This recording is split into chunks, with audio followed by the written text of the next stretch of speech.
मैं अमिता डोभाल अपने YouTube channel भाषा सेतु के माध्यम से आपके समक्ष कक्षा 10वीं का पाठ नेताजी का चश्मा लेकर प्रस्तुत हूँ। पाठ से पूर्व आइए लेखक स्वयं प्रकाश के जीवन के बारे में पढ़ते हैं। स्वयं प्रकाश का जन्म सन 1947 में इंदौर, मध्य प्रदेश में हुआ। मैकेनिकल इंजीनियरिंग की पढ़ाई करके एक औद्योगिक प्रतिष्ठान में नौकरी करने वाले स्वयं प्रकाश का बचपन और नौकरी का बड़ा हिस्सा राजस्थान में बीता। फिलहाल स्वैच्छिक सेवानिवृत्ति के बाद वे भोपाल में रहते हैं और वसुधा पत्रिका के संपादन से जुड़े हैं।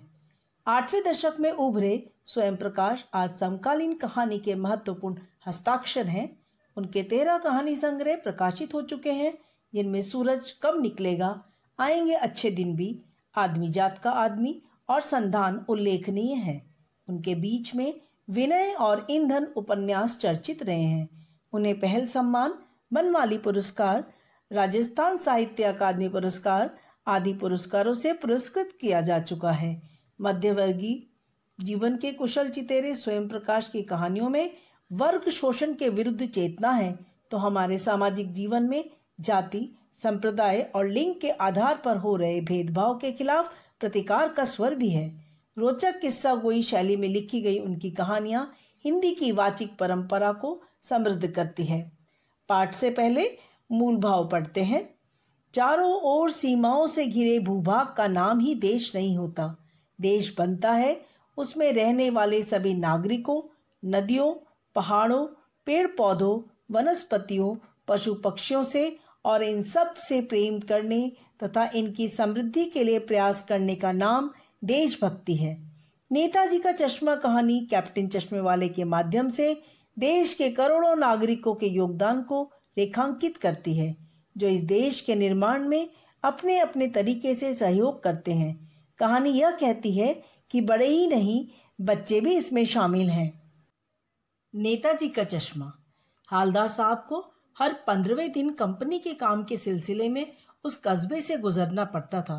कस्बा बहुत बड़ा नहीं था जिसे पक्का मकान कहा जा सके, वैसे कुछ ही मकान और जिसे बाजार कहा जा सके, वैसा एक ही बाजार था। कस्बे में एक लड़कों का स्कूल, एक लड़कियों का स्कूल, एक सीमेंट का छोटा सा कारखाना, 2 ओपन एयर सिनेमाघर और एक ठो नगर पालिका भी थी। नगर पालिका थी तो कुछ न कुछ करती भी रहती थी। कभी कोई सड़क पक्की करवा दी, कभी कुछ पेशाब घर बनवा दिए, कभी कबूतरों की छतरी बनवा दी, तो कभी कवि सम्मेलन करवा दिया। इसी नगर पालिका के किसी उत्साही बोर्ड या प्रशासनिक अधिकारी ने एक बार शहर के मुख्य बाजार के मुख्य चौराहे पर नेताजी सुभाष चंद्र बोस की एक संगमरमर की प्रतिमा लगवा दी। यह कहानी उसी प्रतिमा के बारे में है, बल्कि उसके भी एक छोटे से हिस्से के बारे में है। पूरी बात तो अब पता नहीं, लेकिन लगता है कि देश के एक अच्छे मूर्तिकारों की जानकारी नहीं होने और अच्छी मूर्ति की लागत, अनुमान और उपलब्ध बजट से कहीं बहुत ज्यादा होने के कारण काफी समय उहापोह और चिट्ठी पत्री में बर्बाद हुआ होगा और बोर्ड की शासन अवधि समाप्त होने की घड़ियों में किसी स्थानीय कलाकार को ही अवसर देने का निर्णय किया गया होगा और अंत में कस्बे के इकलौते हाई स्कूल के इकलौते ड्राइंग मास्टर, मान लीजिए मोतीलाल जी, को ही यह काम सौंप दिया गया होगा, जो महीने भर में मूर्ति बनाकर पटक देने का विश्वास दिला रहे थे। जैसे कि कहा जा चुका है, मूर्ति संगमरमर की थी, टोपी की नोक से कोट के दूसरे बटन तक कोई 2 फुट ऊंची, जिसे कहते हैं बेस्ट, और सुंदर थी। नेताजी सुंदर लग रहे थे, कुछ कुछ मासूम और कमसिन, फौजी वर्दी में। मूर्ति को देखते ही दिल्ली चलो और तुम मुझे खून दो वगैरह याद आने लगते थे। इस दृष्टि से यह सफल और सराहनीय प्रयास था। केवल एक चीज की कसर थी जो देखते ही खटकती थी। नेताजी की आंखों पर चश्मा नहीं था, यानी चश्मा तो था लेकिन संगमरमर का नहीं था। एक सामान्य और सचमुच के चश्मे का चौड़ा काला फ्रेम मूर्ति को पहना दिया गया था। हालदार साहब जब पहली बार इस कस्बे से गुजरे और चौराहे पर पान खाने रुके, तभी उन्होंने इसे लक्षित किया और उनके चेहरे पर एक कौतुक भरी मुस्कान फैल गई। वाह भाई, यह आइडिया भी ठीक है। मूर्ति पत्थर की लेकिन चश्मा रियल। जीप कस्बा छोड़कर आगे बढ़ गई। तब भी हालदार साहब इस मूर्ति के बारे में ही सोचते रहे और अंत में इस निष्कर्ष पर पहुंचे कि कुल मिलाकर कस्बे के नागरिकों का यह प्रयास सराहनीय ही कहा जाना चाहिए। मैं तो मूर्ति के रंग रूप या कद का नहीं, उस भावना का है, वरना तो देशभक्ति भी आजकल मजाक की चीज होती जा रही है। दूसरी बार जब हालदार साहब उधर से गुजरे तो उन्हें मूर्ति में कुछ अंतर दिखाई दिया। ध्यान से देखा तो पाया कि चश्मा दूसरा है। पहले मोटे फ्रेम वाला चौकोर चश्मा था, अब तार के फ्रेम वाला गोल चश्मा है।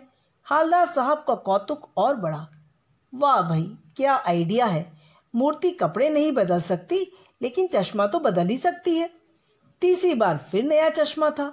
हालदार साहब की आदत पड़ गई हर बार कस्बे से गुजरते समय चौराहे पर रुकना, पान खाना और मूर्ति को ध्यान से देखना।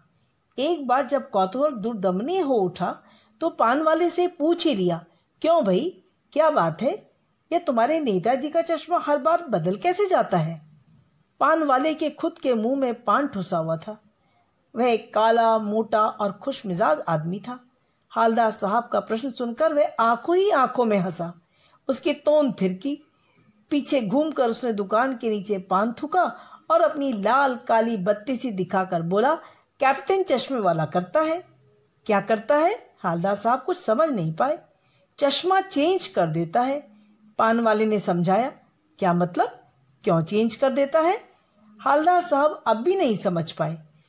कोई गिराक आ गया समझो, उसको चौड़े चौखट चाहिए तो कैप्टन किधर से लाएगा? तो उसको मूर्ति वाला दे दिया, उधर दूसरा बिठा दिया।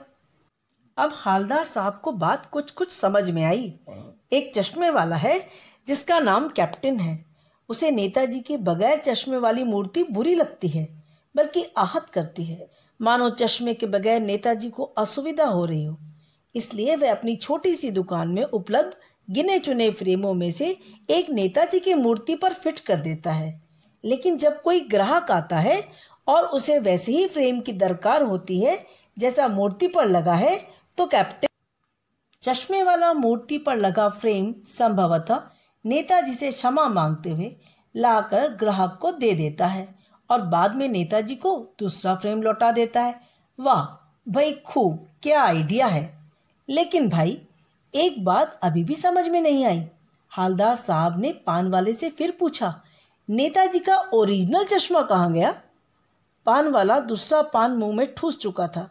दोपहर का समय था, दुकान पर भीड़ भाड़ अधिक नहीं थी। वह फिर आंखों ही आंखों में हंसा। उसकी तोंद थिरकी, कत्थे की डंडी फेंक पीछे मुड़कर उसने नीचे पीक थूकी और मुस्कुराता हुआ बोला, मास्टर बनाना भूल गया। पान वाले के लिए यह एक मजेदार बात थी, लेकिन हालदार साहब के लिए चकित और द्रवित करने वाली। यानी वे ठीक ही सोच रहे थे।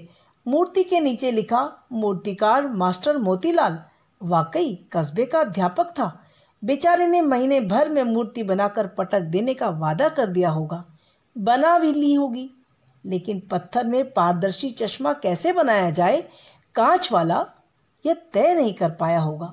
या कोशिश की होगी और असफल रहा होगा, या बनाते बनाते कुछ और बारीकी के चक्कर में चश्मा टूट गया होगा, या पत्थर का चश्मा अलग से बनाकर फिट किया होगा और वह निकल गया होगा। उफ! हालदार साहब को यह सब कुछ बड़ा विचित्र और कौतुक भरा लग रहा था। इन्हीं ख्यालों में खोए खोए पान के पैसे चुकाकर चश्मे वाले की देशभक्ति के समक्ष नतमस्तक होते हुए वे जीप की तरफ चले। फिर रुके, पीछे मुड़े और पान वाले के पास जाकर पूछा, क्या कैप्टन चश्मे वाला नेताजी का साथी है या आजाद हिंद फौज का भूतपूर्व सिपाही? पान वाला नया पान खा रहा था। पान पकड़े अपने हाथ को मुंह से 1.5 इंच दूर रोककर उसने हालदार साहब को ध्यान से देखा, फिर अपनी लाल काली बत्ती सी दिखाई और मुस्कुराकर बोला, नहीं साहब, वो लंगड़ा क्या जाएगा फौज में, पागल है पागल। वो देखो, वो आ रहा है, आप उसी से बात कर लो, फोटो वोटो छपवा दो उसका कहीं। हालदार साहब को पान वाले द्वारा एक देशभक्त का इस तरह मजाक उड़ाया जाना अच्छा नहीं लगा। मुड़कर देखा तो अवाक रह गए। एक बेहद बूढ़ा मरियल सा लंगड़ा आदमी, सिर पर गांधी टोपी और आंखों पर काला चश्मा लगाए, एक हाथ में एक छोटी सी संदूकची और दूसरे हाथ में एक बांस पर टंगे बहुत से चश्मे लिए अभी अभी एक गली से निकला था और अब एक बंद दुकान के सहारे अपना बांस टिका रहा था। तो इस बेचारे की दुकान भी नहीं, फेरी लगाता है। हालदार साहब चक्कर में पड़ गए। पूछना चाहते थे इसे कैप्टन क्यों कहते हैं, क्या यही इसका वास्तविक नाम है? लेकिन पान वाले ने साफ बता दिया था कि अब वह इस बारे में और बात करने को तैयार नहीं। ड्राइवर भी बेचैन हो रहा था, काम भी था। हालदार साहब जीप में बैठकर चले गए। 2 साल तक हालदार साहब अपने काम के सिलसिले में उस कस्बे से गुजरते रहे और नेताजी की मूर्ति में बदलते हुए चश्मों को देखते रहे। कभी गोल चश्मा होता तो कभी चौकोर, कभी लाल कभी काला, कभी धूप का चश्मा, कभी बड़े कांचों वाला गोगो चश्मा, पर कोई न कोई चश्मा होता जरूर। उस धूल भरी यात्रा में हालदार साहब को कौतुक और प्रफुल्लता के कुछ क्षण देने के लिए। फिर एक बार ऐसा हुआ कि मूर्ति के चेहरे पर कोई भी कैसा भी चश्मा नहीं था। उस दिन पान की दुकान भी बंद थी, चौराहे की अधिकांश दुकानें बंद थी। अगली बार भी मूर्ति की आंखों पर चश्मा नहीं था। हालदार साहब ने पान खाया और धीरे से पान वाले से पूछा, क्यों भाई, क्या बात है, आज तुम्हारे नेताजी की आंखों पर चश्मा नहीं है? पान वाला उदास हो गया।